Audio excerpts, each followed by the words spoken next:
Full force ang family and friends ni dating Senador Ramon Revilla Sr. sa celebration ng kanyang 90th birthday. Ang hari ng agimat ng Philippine movies overwhelmed at very thankful sa kanyang mahabang buhay. Yan ang chika ni Lars Santiago.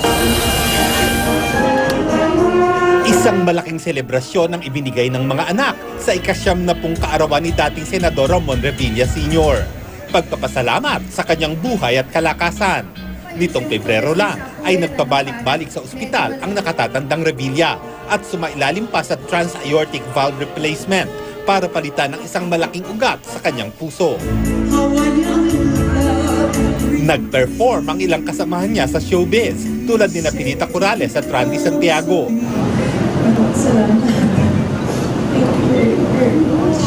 Si Jasha Padilla naging emosyonal dahil malaki raw ang naitulong ni Don Ramon sa kanila noong nakaratay si Dolphy. Pati mga apo ng dating senador nag-perform. Ang finale, awit ng mga anak at mga apo ni Don Ramon na lalong nagpasaya sa may kaarawan. Kaya kahit hirap siyang magsalita, nagpasalamat. Salamat sa inyo, kababayan. Ako'y buhay pa. Sobrang saya ko.